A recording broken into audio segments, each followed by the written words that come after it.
So hello everyone, इस video में आपको बताने वाला हूँ कि अगर आप एनाटॉमी में स्ट्रगल कर रहे हैं तो कैसे आप एनाटॉमी को इजी बना सकते हैं, बहुत ज़्यादा इजी बना सकते हैं। तो चलिए स्टार्ट करते हैं।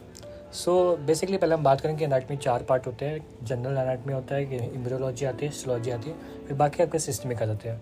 तो अगर मैं जनरल एनाटॉमी की बात करूँ, जनरल एनाटॉमी की एक्चुअल में सबसे पहले आपको क्या होता है कि आपको बुक चूज़ करनी होती है कि कोई सी भी एक पर्टिकुलर बुक चूज़ कर लीजिए, उस पर स्टिक रहना है, एंड तक स्टिक रहना है। जैसे कि सपोज अगर आपने बीडीसी चूज़ किया, फिर विश्राम सिंह या फिर कोई भी ग्रेज एनाटॉमी वगैरह आप कर सकते हैं, तो उस पर स्टिक रहना है। सपोज अगर आपने बीडीसी चूज़ की तो बीडीसी की ऑलरेडी एक जनरल हैंडबुक आती है, तो उससे ही हमारी क्या बोलते हैं जो जनरल एनाटॉमी है वो उससे कवर हो जाएगी। जनरल एनाटॉमी में क्या आता है, जो भी हमारे बेसिक होते हैं, जैसे कि टाइप्स ऑफ जॉइंट हो गया, जनरली जो बॉडी पोजीशंस हो गई कि कैसे हम नॉर्मली एनाटॉमिकल पोजीशन खड़े होते हैं, बैठते हैं, ऑल ऑफ दैट तो जनरल एनाटॉमी में वो कवर हो जाता है।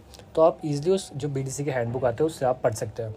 फिर अगर हम बात करें हिस्टोलॉजी की, तो हिस्टोलॉजी की अगर मैं बात करूँ तो पर्सनली वहाँ कहाँ से मैंने पढ़ा, तो जैसे कि एक डैम्स के टीचर हैं डॉक्टर संदीप मदान, तो उन्होंने अपनी हिस्टोलॉजी मेरे को लगता है शायद से 30 मिनट के अंदर उन्होंने अपनी हिस्टोलॉजी कंप्लीट किया डिटेल में, और मतलब बहुत ही ईजी लैंग्वेज उन्होंने अच्छे से समझाया। तो आप वो जाके वीडियो देख सकते हैं डैम्स की। अगर फिर भी अगर डैम्स की वीडियो ना मिले तो आप पर्टिकुलर यूट्यूब पे कोई भी डाल सकते, तो वहाँ से इजीली मिल जाएगा, तो वहाँ से आप देख सकते हैं। फिर इम्ब्रियो की बात करें तो इम्ब्रियो भी डॉक्टर संदीप मदान ने बहुत अच्छा पढ़ा रखा है, तो वहाँ से देख सकते हैं आप। वो एक्चुअली जब मैं फर्स्ट ईयर में था तब वो डैम्स के टीचर थे, अब मुझे पता नहीं शायद से डैम के टीचर है या नहीं है, बट अगर आपको डैम्स के लेक्चर मिल जाए, कहीं से भी मिल जाते हैं आजकल, तो आप वहाँ से देख सकते हैं। फिर मैं अगर सिस्टमिक की बात करूँ, सिस्टमिक तो आपको सिस्टमिक मतलब अपर लिम लोअर लिम, तो एक्चुअल में जो मैंने पढ़ा था अपने टाइम पे वो था TCML चर्सी का एक यूट्यूब चैनल है, तो वहाँ से पढ़ा था। तो उसका मतलब इजी लैंग्वेज में बहुत अच्छे से समझाता था, और जो 1 पेज के शॉर्ट नोट्स होते थे तो उसका एक ऐप आता था TCML करके, तो उस पर वो नोट्स डाल देते थे। वो भी एक एक्चुअल में MBBS स्टूडेंट था, तो वो बहुत अच्छा पढ़ाते थे, अभी भी पढ़ाते हैं, बट उनका एक चैनल था TCML करके, तो वहाँ से वो नोट्स भी आते थे तो ईजिली, और जो पेपर के टाइम पर रिवाइज़ करना बहुत ज़्यादा आसान होता था।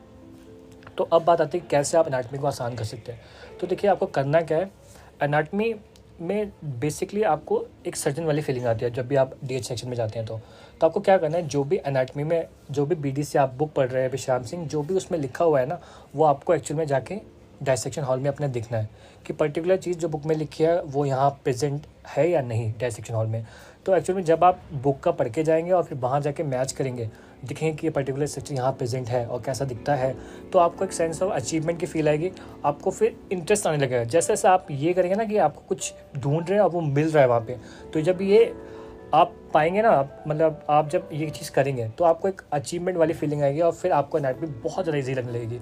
और ऊपर से जैसे कि आपको पता होगा कि फोटोग्राफिक या फिर वीडियोग्राफिक मेमोरी किसी भी क्रैमिंग से बहुत ज़्यादा होती है। ठीक है, आप नॉर्मली वर्ड्स पढ़ लो तो वो इतना लॉन्ग टर्म रिटेन नहीं रह पाएंगे जितना आप फोटोग्राफ या वीडियोग्राफ देख पाओ। तो अगर आप अपनी आंखों से टेस्ट सेक्शन में जाके देखोगे कि चीज़ें प्रेजेंट है, तो आप लंबे समय तक रिटेन कर पाओगे।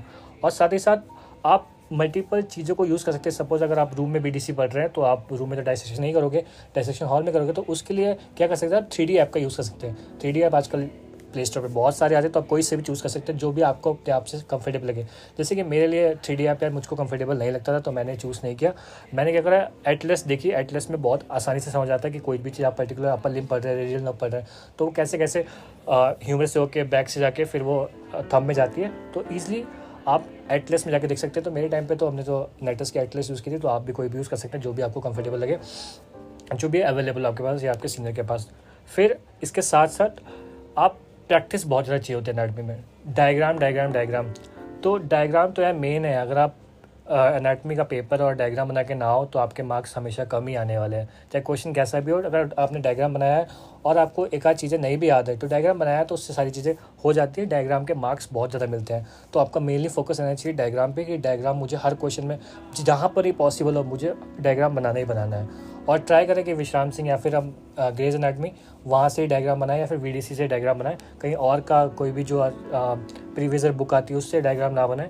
जो BDC विश्राम सिंह या फिर ग्रेज में, तो वहीं से डायग्राम बनाएं, तो आपको ज़्यादा मार्क्स मिलने के चांसेस रहते हैं उसमें। फिर एक होता है कि आपको पहली बात ये कि एनाटॉमी बहुत ही वॉलेटाइल सब्जेक्ट है। आप आज याद करोगे, कल भूल जाओगे।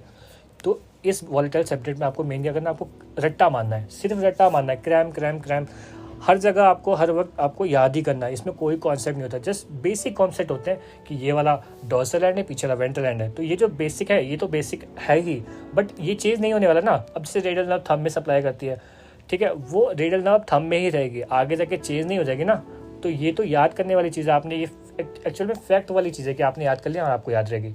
तो अब ऐसे ही जब आप 12th से फर्स्ट टाइम आते हो तो बहुत सारी नई नई चीज़ें आपको सुनने को मिलती हैं। आपने कभी आज से पहले उसका नाम नहीं सुना, तो एनाटॉमी में कुछ नाम ऐसे बहुत ज़्यादा डिफिकल्ट है, बट ऐसे घबराना नहीं है। तो आप ईज़िली जब उस चीज़ों को बार बार लिखेंगे डायग्राम बनाएंगे ईज़िली, वो आगे जाके बहुत ज़्यादा ईजी हो जाएगा। सो बेसिकली आपको क्या करना है, बुक पढ़नी है, ठीक है, 3D ऐप का यूज़ करना है और बार बार डायग्राम को ड्रॉ करना है और डायसेक्शन में जाके चीज़ों को देखना है, जो जो आपने पढ़ा कि वहाँ पे प्रेजेंट है या नहीं। आपको मिलेगी भाई, BDC में जो लिखा है सब डायसेक्शन में सब मिलता है। और जब आपको एक बार ये चीज़ें हैबिट में आ जाएगी ना, फिर आपको पता लगेगा कि एनाटॉमी कितनी ज़्यादा आसान थी।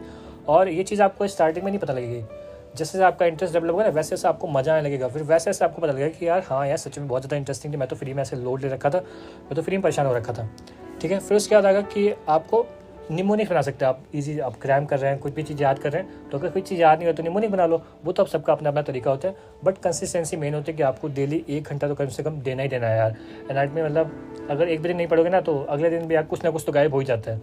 तो आपको कम से कम 1 घंटा तो एनाटॉमी को देना ही देना है। बाकी आप जैसे कि बताया ना 3D ऐप्स का या फिर एटलस का, सबका इन सबका यूज़ करते हैं, डायग्राम ड्राइंग कर सकते हैं, सिस्टमिक अप्रोच कर सकते हैं। सिस्टमिक अप्रोच मतलब क्या है कि अगर आप एक अपर लिम्ब पढ़ रहे हैं तो आप पूरा अपर लिम्ब कंप्लीट करें, उसके बाद लोअर लिम्ब पे जाइए। ऐसा नहीं करें कि एक अपर लिम्ब का एक टॉपिक फिर लोअर लिम्ब का एक दूसरा टॉपिक। यह अप्रोच कब यूज़ करते हैं, जब आपके एग्जाम आने वाले हो और आपके पास कम समय और आपको मेजर टॉपिक रिवाइज करना है। टॉपिक आपको अपने सीनियर से मिल जाते हैं, मार्किंग वगैरह मिल जाती है कि क्या क्या इंपॉर्टेंट है। वैसे तो ऑल ओवर इंडिया आपको पता है कि MBBS का करिकुलम सेम होता है, तो ऑलमोस्ट टॉपिक जो होते हैं वो सेम होते हैं, बट कहीं ना कहीं 2-4 क्वेश्चन जो होते हैं वो वेरी करते हैं। तो वो आपके कॉलेज के अकॉर्डिंग वेरी करेंगे, वो आपको सीनियर को अच्छे से पता होते हैं। तो आप जो भी आपका सीनियर पढ़ने में अच्छा है तो आप उससे आके पूछ सकते हैं। बाकी हर जगह सेम ही रहता है यार, जैसे फीमोरल ट्रायंगल इंपॉर्टेंट है सबको पता है, क्यूबाइटल फोसा अपर लिम्ब में इंपॉर्टेंट सबको पता है। ऐसे ही बहुत सारे टॉपिक है जो मतलब मेन टॉपिक है ना, वो इंपॉर्टेंट ही हर जगह। बस 2-4 टॉपिक जैसे इम्ब्रो में चेंज हो सकता है, किडनी का डेवलपमेंट आ सकता है, हार्ट का डेवलपमेंट आ सकता है, कहीं कहीं स्प्लिन का डेवलपमेंट पूछ लेते हैं, तो वो चीज़ वेरी करती है। बाकी ऑलमोस्ट हर जगह सेम रहता है।